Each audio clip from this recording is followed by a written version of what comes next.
What's going on, ladies and gentlemen? This is your boy Richard, and today I'm here to talk about something different. I'm here to show my love for a show that has been on the air for a long time, and I'm not going to lie to you, since a lot of keynote players have left the game, this series is kind of, in my opinion, has been in jeopardy. But I don't think it's in jeopardy no more.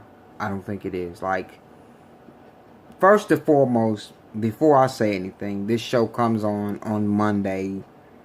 My best thing I tell people is wait till Thursday.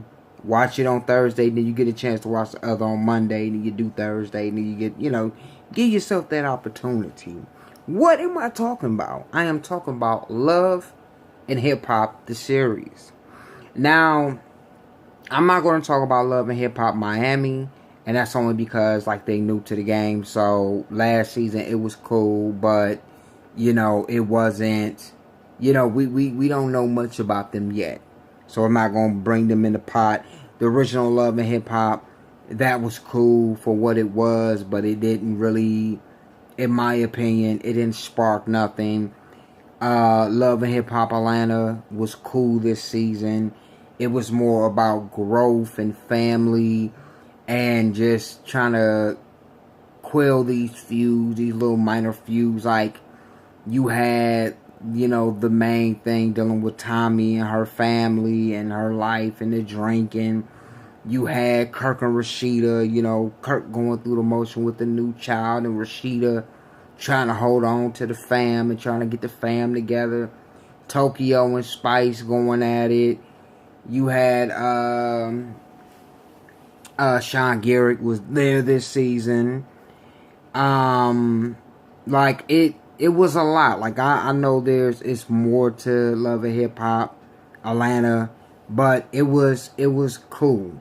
Like it had its good strengths, but it was missing something, in my opinion, when it comes to this last Love and Hip Hop. And then what was even more worse, like Stevie J, he was there, but then he wasn't. And then by the time he came back, it was kind of too late. And then, now, since he's married to Faith Evans, how is this going to work? Like, I don't think he's going to be back next season. I can't see him being back next season, dealing with the whole him marrying Faith Evans, but you never know. But I'm happy for them, ecstatic for them. But in my opinion, I think who is the new top out of the Love and Hip Hops, I think it is Love and Hip Hop Hollywood. I just got finished watching episode 2. I know I'm late. I do this on purpose. But everything that's going on in Love and Hip Hop Hollywood is what we've been craving for and we've been waiting for. First and foremost, you got K. Michelle, aka now Miss Kimberly. And the one thing I tell anybody, if it's a female named Kimberly, she's going to be a handful, get on your nerves, and it's not going to be a good situation. I'm just being honest. Every Kimberly I know is they nuttier than the fruitcake. But she started off the back with this whole glitch to glory. Started having issues with her plastic surgery, so she got that removed. She's chumming up with Brooke Valentine and I forgot the other young lady who was with Boobie last season. Even though Boobie Gibson is not in the building this season because he's in Chicago with another chick. Also, let's see what I'm just trying to think of everything. Like, then with the whole Kimberly situation, then you got the family issue, Ray J, Princess Love. Like, I just knew this was gonna happen when it got to that point, because Ray J, he trying to handle his business, Chick took a picture. Princess going off on the deep end. She's pregnant. She's disowned the family. Now she got to make this public apology. And then on top of all of that, then you got thick ass. And then when I say thick ass, I say thick ass Randy coming through, clapping at her. Mama talking about, I see you when you drop the baby. Dad ain't saying nothing. I mean, that right there is already a dose for a great time. You know what I'm saying? But then, right now, to put the icing on the cake, the cherries, or whatever other topping, then you have one that, out of all the love and hip hop couples, one of the couples that I've been rooting for since they got married. Lyrica and A1, I've been rooting for them. They mamas was getting into it. They cool. Now, Lyrica and A1, this the new beginning. The music is going strong. But the music is going strong. They're going strong. But then just to throw a monkey wrench into the program, people is saying that Lyrica and, you know, of all people, you know, none other than as I say, Nicki Minaj's, you know, ex Safari. Like, I don't know. Me personally, I don't see what Safari benefits from Lyrica. Yeah, Lyrica is a beautiful young woman, but she's married. She is off the table, kids. Ladies and gentlemen, she is off the tape. She cool.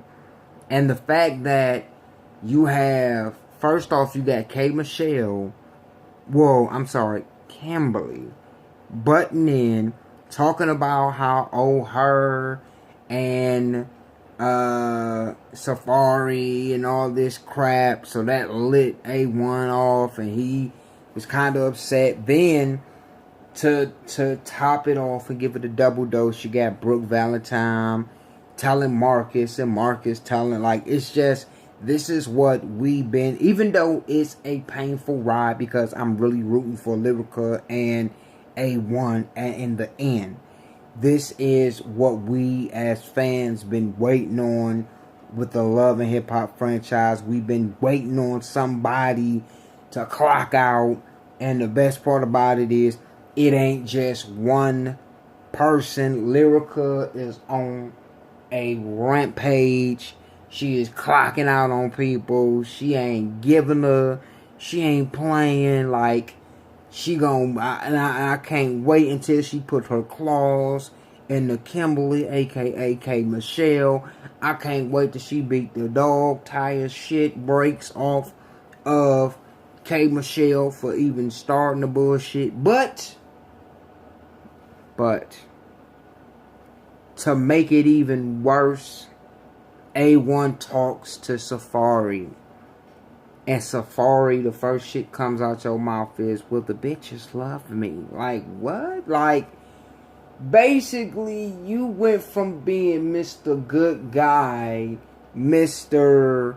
Cool Guy, Mr. Love and Hip Hop New York, trying to holler at Cameron's ex, to now you done made it back to Hollywood, and the first thing you do is you try to mess with the homie's wife. Like, what? Like, when I say this is what we've been waiting, this is the juicy situations and details we've been waiting on. The fact of the matter that Ray J, like, I can't wait for the third episode. Ray J is going to talk to Safari, and whatever the hell it is that Lyrica and Safari supposedly did is going to come out. And my thing is the fact that, me personally, do I think Lyrica and Safari did anything? I don't think they did anything. I think it might have been like a, you know, like how they were saying they flirt around, they flirty, like she flirts, he flirts, And I think that's might have been what it was. But I think in Safari's head, it's more than what he wants it to be. And to step on one of the bros that has been in your corner through a lot of crap, it's a scandalous situation. Like, this is what I've been waiting on, man.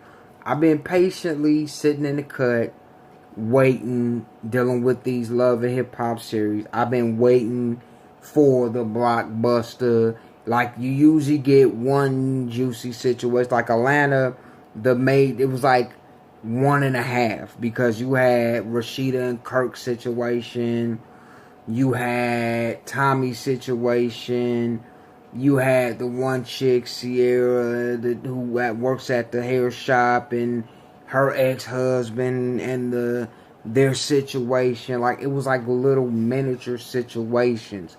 This right here is a red alert when it comes to Love and Hip Hop Hollywood. This is what's gonna put Love and Hip Hop Hollywood on the top with all the Love and Hip Hops, because you already got 3 big things going on already. You got Ray J and Princess Love. You got A1 and Lyrica and this whole Safari bullshit. And then to top it off now, you got delusional Brooke Valentine sitting up here talking about she want to marry Marcus. And this nigga don't want her. He wants to play the field. He want to mess around like Bobby Brown. And he want to have some fun. That's all he want to do. He don't want to be tied down, because he know he's mad because my boy, Boobie Gibson, almost had an opportunity at Miss Brooke. Well, he had opportunity at Miss Brooke. But like I said, this is what we've been waiting on. This is what we've been patiently waiting on.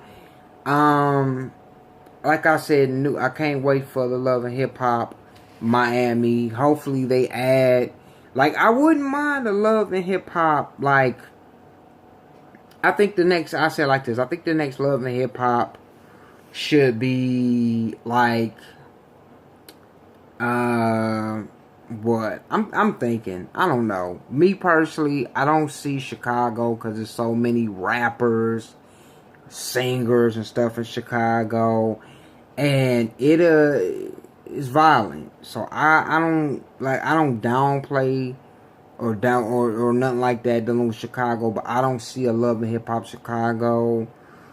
Maybe a Love and Hip, well, you already got Miami, so you can't say Florida, so that's dumb. But it need to be one more Love and Hip Hop. That's all I'm gonna say. I don't know from where, because you already covering the bases. You got New York, you got Miami, you got Atlanta, and you got Hollywood, California. So what other one could you get? What, Love and Hip Hop Canada? You know what I'm saying? Like, I don't know.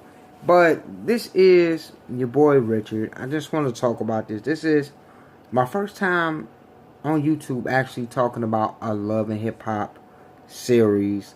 But yeah, I think out of all of them, this Love and Hip Hop will be the top Love and Hip Hop out of all of them after this is said and done, because we still got so much more to go. Like, this is just the tip of the iceberg. Like, yeah, this Lyrica and A1 thing is definitely serious with the Safari bullshit on top.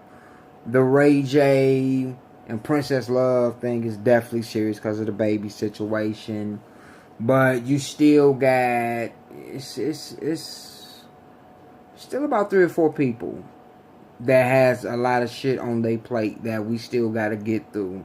So once again, this is your boy Richard. Thank y'all so much for checking me out, and I'll holler at y'all later.